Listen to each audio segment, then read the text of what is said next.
ജിന്നിൻ്റെ പെണ്ണ് ഭാഗം 34. അവതരണം അപര. ഐഷു പകർന്നു തന്ന അതേ ഞെട്ടലോടു കൂടിയാണ് ഞാൻ ഓഫീസിലും എത്തിയത്. എൻ്റെ റോഹുവിൻ്റെ ചിരിക്കുന്ന മുഖം കാണുമ്പോഴെല്ലാം ഹൃദയം നുറുങ്ങുന്ന വേദന തോന്നുന്നു. ലഞ്ച് ബ്രേക്കിലോ ടീ ബ്രേക്കിലോ ഒന്നും അവനോട് സ്വസ്ഥമായി സംസാരിക്കാൻ അവസരം കിട്ടിയിരുന്നില്ല. ഓഫീസ് ടൈം കഴിഞ്ഞ് ഞങ്ങൾ നേരെ പോയത് ശംഖുമുഖം ബീച്ചിലായിരുന്നു. ഒത്തിരി തിരക്കുണ്ടായിരുന്നുവെങ്കിലും ഞങ്ങൾ ഒഴിഞ്ഞൊരിടം നോക്കി മണലിലിരുന്നു. റോഹുവും അജുവും ഞാൻ എന്താണ് പറയാൻ പോകുന്നതെന്നോർത്ത് എൻ്റെ മുഖത്തേക്ക് തന്നെ നോക്കിയിരുന്നു. എന്തു പറഞ്ഞു തുടങ്ങണമെന്നറിയാതെ വാക്കുകൾക്ക് വേണ്ടി പരതുന്ന എൻ്റെ മുഖത്ത് തന്നെ നോക്കിയിരിക്കുന്ന അജുവിൽ കാണുന്നത് ആകാംക്ഷയാണെങ്കിൽ റോഹുവിൻ്റെ മുഖം നിറയെ നിസ്സംഗഭാവമാണ്. റോഹു, മൗനത്തിന് വിരാമമിട്ട് ഞാൻ വിളിച്ചു. നീയും ഐഷുവും തമ്മിൽ എന്തെങ്കിലും പ്രോബ്ലം ഉണ്ടോ? എന്തു പ്രോബ്ലം? 100% പ്രേമത്തിൽ സംഭവിക്കുന്നത് തന്നെ. ഒരു സ്റ്റേജ് കഴിയുമ്പം അവരുടെ നല്ല ലൈഫ് നോക്കി പോകില്ലേ? അത് തന്നെയാണ് ഞങ്ങളുടെ ബന്ധത്തിൽ സംഭവിച്ചത്.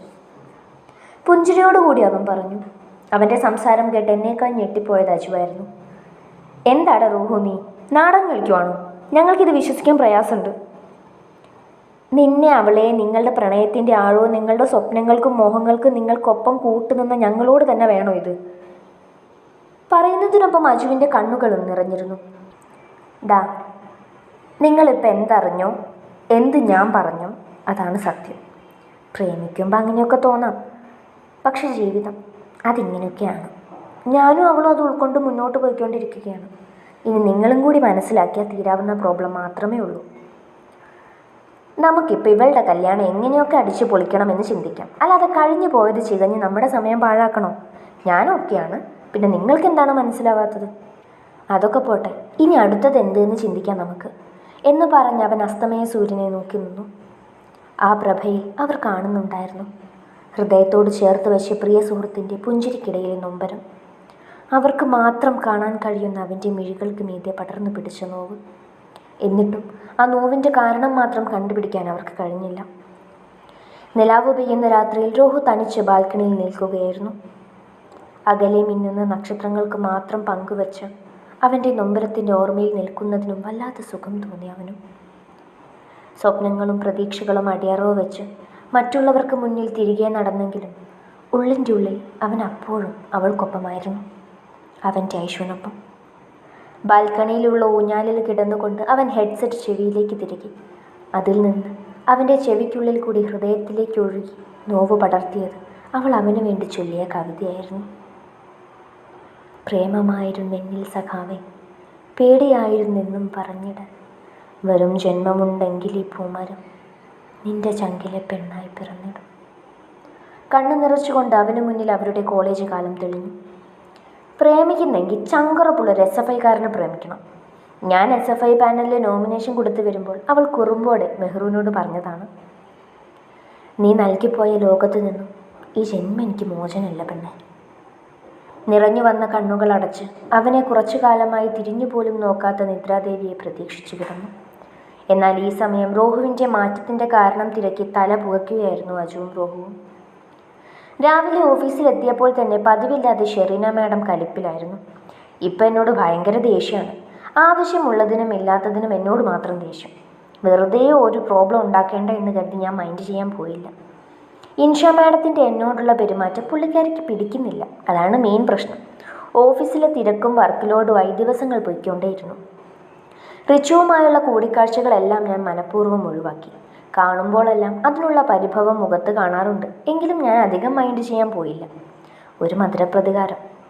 എന്നെ അന്വേഷിക്കാതെ ഓടിപ്പോയതല്ലേ, അപ്പം ഇത്രയെങ്കിലും ഞാൻ തിരിച്ചു ചെയ്യണ്ടേ? അവൻ്റെ വീർത്ത മുഖം കാണുമ്പോൾ എല്ലാം ചിരി വരുമെങ്കിലും ഞാനും ഗൗരവം നടച്ചു നടന്നു. ഞായറാഴ്ച തറവാട്ടിൽ വെച്ചാണ് ഉപ്പ പറഞ്ഞത് കല്യാണം തറവാട്ടിൽ വെച്ചാണെന്ന്. ചെക്കൻ്റെയും പെണ്ണിൻ്റെയും ബന്ധുക്കാരും കുടുംബക്കാരും ഒന്നായതുകൊണ്ട് ചടങ്ങുകളെല്ലാം തറവാട്ടിൽ.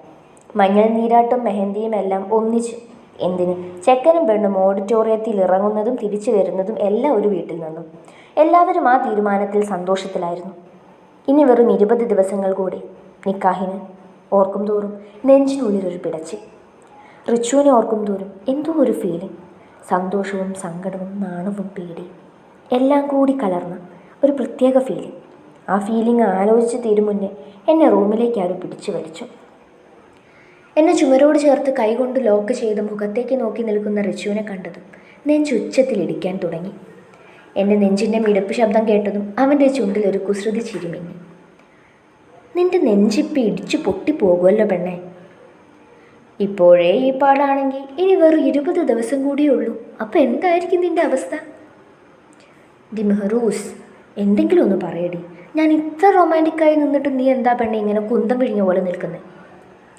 20 ദിവസം കൂടി കഴിഞ്ഞാൽ നീ എൻ്റെ ബീവിയാ, എൻ്റെ മഹറിൻ്റെ അവകാശി, എല്ലാ അർത്ഥത്തിലും ഈ റോഷൻ്റെ പെണ്ണ്.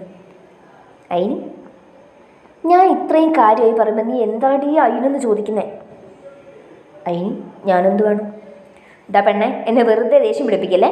നിനക്കെന്തായാലും ഒരു പുച്ഛം പോലെ. പിന്നെ ഞാൻ എന്ത് വേണം? ഇവിടെ കിടന്ന് തുള്ളിച്ചാടണം. എനിക്ക് കല്യാണം എന്ന് പറഞ്ഞോണ്ട് നീ എന്താടി ഇങ്ങനെ? ഞാനിങ്ങനെയാണ്. എനിക്കിങ്ങനെയൊക്കെ പറ്റുള്ളൂ. എനിക്ക് ഇയാൾ പറയുന്ന അത്ര സന്തോഷമൊന്നും തോന്നുന്നില്ല. വെറുതെ എൻ്റെ മൂഡ് കളയല്ലേ പെണ്ണേ നീ. ഒന്നും മിണ്ടാതെ തറയിൽ നോക്കി നിൽക്കുന്ന എന്നോട് റിച്ചു പറഞ്ഞു. ഡി, എൻ്റെ മുഖത്തോട് നോക്കിക്കേ. എൻ്റെ പട്ടി നോക്കും പോടാ.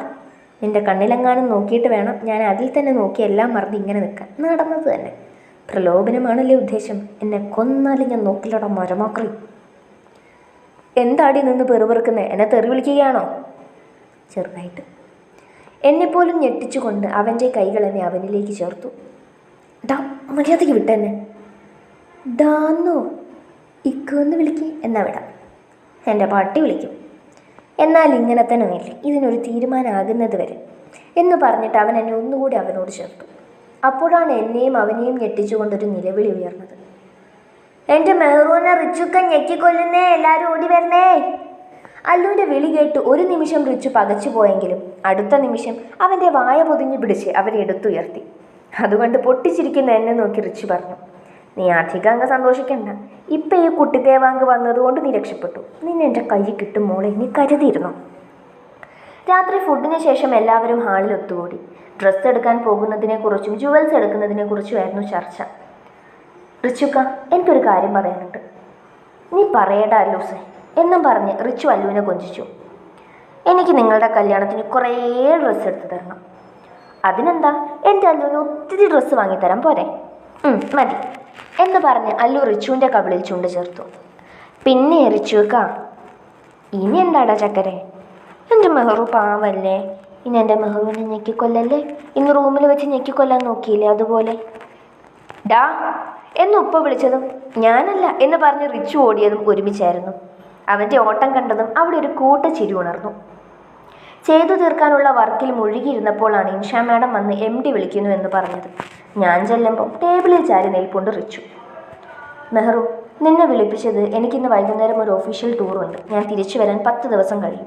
അതായത് മെഹന്തിക്കും 2 ദിവസം മുന്നേ മാത്രമേ ഞാൻ എത്തുകയുള്ളൂ. നിക്കാഹിൻ്റെ അന്നുള്ള ഡ്രസ്സ് ഞാൻ വരുമ്പോൾ കൊണ്ടുവന്നോളാം. ബാക്കി ഷോപ്പിംഗ് എല്ലാം തീർക്കണം നിങ്ങൾ.